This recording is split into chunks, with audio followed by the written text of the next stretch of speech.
വീഡിയോയിലേക്ക് എല്ലാ കൂട്ടുകാർക്കും സ്വാഗതം. അപ്പോൾ ഇന്ന് ഞാൻ നിങ്ങൾക്ക് വേണ്ടിയിട്ട് ഷെയർ ചെയ്യാൻ പോകുന്നത് നല്ലൊരു ചിക്കൻ പെന്നി സോസി പാസ്തയാണ്. നല്ല ക്രീമി ആയിട്ടുള്ളൊരു പാസ്തയാണ്. അപ്പോൾ അതെങ്ങനെയാണ് തയ്യാറാക്കേണ്ടതെന്ന് നോക്കാം. അതിനായിട്ട് ആദ്യം ഒരു കടായി അടുപ്പത്ത് വെച്ചിട്ട് ചൂടായതിന് ശേഷം ആവശ്യത്തിനുള്ള എണ്ണ ഒഴിച്ചു കൊടുക്കണം. എണ്ണ ചൂടായി വരുന്ന സമയത്ത് അതിലേക്കൊരു 2 ടേബിൾ സ്പൂൺ ഇഞ്ചി വെളുത്തുള്ളി പേസ്റ്റ് ചതച്ചത് അതിലേക്കൊന്ന് ഇട്ട് കൊടുത്തിട്ട് നന്നായിട്ടൊന്ന് മൂപ്പിച്ച് വഴറ്റിയെടുക്കണം. ഇഞ്ചി വെളുത്തുള്ളി നന്നായിട്ട് മൂത്തതിന് ശേഷം അതിലേക്ക് നമ്മൾ ആഡ് ചെയ്തത് ഒരു 200 ഗ്രാം ചിക്കനാണ്. ചെറുതായിട്ട് കട്ട് ചെയ്തിട്ടുള്ള 200 ഗ്രാം ചിക്കൻ ഇങ്ങൊന്ന് ഇട്ട് കൊടുക്കണം. എന്നിട്ട് നന്നായിട്ടൊന്ന് കുക്ക് ചെയ്തെടുക്കണം. ഇത് സത്യത്തിൽ ഒരു 5 മിനിറ്റ് കൊണ്ട് ഈ ബോൺലെസ് ആയിട്ടുള്ള ചിക്കനൊക്കെ ഒരു 5 മിനിറ്റ് കൊണ്ട് കുക്ക് ചെയ്തെടുക്കാൻ പറ്റും. പ്രോൺസിനും ചിക്കനും ഒക്കെ ഒരു 5 മിനിറ്റ് മതിയാവും ബോൺലെസ് ആയിട്ടുള്ളത്. ഇനി നമുക്ക് ഇതിലേക്ക് ആഡ് ചെയ്യണത് അതിനാവശ്യമായിട്ടുള്ള സോൾട്ടും പിന്നെ പട്ടയും ഗ്രാമ്പും കൂടി വറുത്ത് പൊടിച്ച പൊടി ഒരു 1/4 ടീസ്പൂണും പിന്നെ നമ്മുടെ എരിവിനനുസരിച്ചുള്ള കാശ്മീരി ചില്ലി പൗഡർ ആയതുകൊണ്ട് കുറച്ച് കൂടുതലിട്ടാലും സാരമില്ല. എന്നിട്ട് നന്നായിട്ട് എല്ലാം കൂടി ഒന്ന് വഴറ്റി എടുക്കണം. അപ്പം നമ്മുടെ ചിക്കൻ ഇവിടെ കുക്കാക്കി കിട്ടിയിട്ടുണ്ട്. നന്നായിട്ട് മസാലയൊക്കെ മൂത്തിട്ടുണ്ട്. ഇനി നമുക്കതിലേക്ക് ആഡ് ചെയ്യാനുള്ളത് കുറച്ച് ടൊമാറ്റോ സോസാണ്. ഒരു 2 ടേബിൾ സ്പൂൺ ടൊമാറ്റോ സോസ് ഇട്ട് കൊടുക്കുന്നുണ്ട്.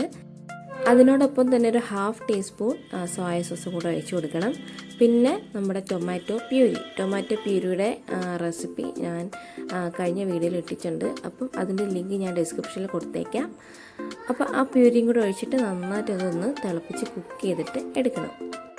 ടൊമാറ്റോ പ്യൂരി ഒഴിച്ചതുകൊണ്ട് തന്നെ ഒരു പൊടിക്ക് ഉപ്പിൻ്റെയും കൂടെ ആവശ്യമുണ്ട്. ഒരു 1/4 ടീസ്പൂൺ ഉപ്പ് കൂടെ ഇട്ട് കൊടുത്തിട്ടുണ്ട്. പിന്നെ അതിലേക്ക് ഒരു 2 ടീസ്പൂൺ ഷുഗറും കൂടി ആഡ് ചെയ്ത് വെക്കുന്നുണ്ട്. നമ്മൾ ഷുഗർ ഇടുന്നത് നമ്മുടെ ഇതിൻ്റെയൊക്കെ ഒരു ടേസ്റ്റ് ബാലൻസ് ചെയ്യാനായിട്ടാണ്. സത്യത്തിലൊരു ടേസ്റ്റ് മേക്കറാണ് ഷുഗർ. അത് ഒട്ടും മധുരം ഫീൽ ചെയ്യില്ല. നല്ല ടേസ്റ്റി ആയിട്ട് തന്നെയാണ് ഇതിരിക്കുന്നത്. അതിനുശേഷം നമ്മൾ ആഡ് ചെയ്യുന്നത് വൈറ്റ് സോസാണ്. ഒരു കപ്പോളം വൈറ്റ് സോസ് ആഡ് ചെയ്ത് കൊടുക്കുന്നുണ്ട്. വൈറ്റ് സോസിൻ്റെ റെസിപ്പിയും അത് കഴിഞ്ഞ വീഡിയോയിൽ ഞാൻ ഇട്ടിട്ടുണ്ടായിരുന്നു. അപ്പോൾ അതിൻ്റെ ലിങ്കും കൂടി ഞാൻ ഡിസ്ക്രിപ്ഷനിൽ കൊടുത്തേക്കാം.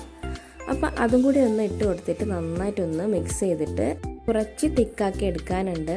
ഇതിപ്പോൾ ഒരു ലൂസ് കൺസിസ്റ്റൻസിയിലാണ് ഇരിക്കുന്നത്. ഒരു ജസ്റ്റ് ഒരു 2 മിനിറ്റും കൂടി നമുക്ക് ഇതൊന്ന് കുക്ക് ചെയ്തെടുക്കാം.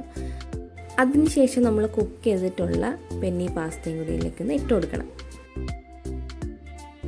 അതിനുശേഷം എല്ലാം കൂടി ഒന്ന് ഇളക്കി കൊടുക്കണം. അടിയിൽ നിന്ന് മീതേക്ക് ഇങ്ങനെ ഇളക്കി കൊടുക്കണം. അല്ലെങ്കിൽ അത് പൊട്ടിപ്പോകാൻ ചാൻസ് ഉണ്ട്. എല്ലാം കൂടി ഒന്ന് കുഴഞ്ഞ് പരുവായി പോവും. അതുകൊണ്ടാണ്. ഇപ്പോൾ നമ്മുടെ പെന്നി ചിക്കൻ ക്രീമി പാസ്ത ഇവിടെ റെഡി ആയിട്ടുണ്ട്. വളരെ സിമ്പിളല്ലേ തയ്യാറാക്കാനായിട്ട്. ഇപ്പോൾ കുട്ടികൾക്കും മുതിർന്നവർക്കും ഒരുപോലെ ഇഷ്ടപ്പെടുന്ന നല്ലൊരു ക്രീമി പെന്നി പാസ്തയാണിത്. എല്ലാവരും ഒന്ന് ട്രൈ ചെയ്ത് നോക്കണം. നിങ്ങൾ ട്രൈ ചെയ്ത് നോക്കിയിട്ട് നിങ്ങളുടെ അഭിപ്രായങ്ങൾ കമൻറ്റ് ബോക്സിൽ കമൻറ്റ് ചെയ്യണം. പിന്നെ നിങ്ങൾക്ക് വീഡിയോ ഇഷ്ടപ്പെട്ടെങ്കിൽ ലൈക്ക് ചെയ്യണം. അതുപോലെ തന്നെ നിങ്ങൾ ആരെങ്കിലും എൻ്റെ ചാനൽ ആദ്യമായിട്ടാണ് അല്ലെങ്കിൽ എൻ്റെ വീഡിയോ ആദ്യമായിട്ടാണ് കാണണമെങ്കിൽ നിങ്ങളൊന്ന് സബ്സ്ക്രൈബ് ചെയ്തേക്കണേ. അപ്പോൾ പിന്നെ നമുക്ക് പുതിയ വീഡിയോ ആയിട്ട് അടുത്ത വീഡിയോയിൽ കാണാം. ബൈ.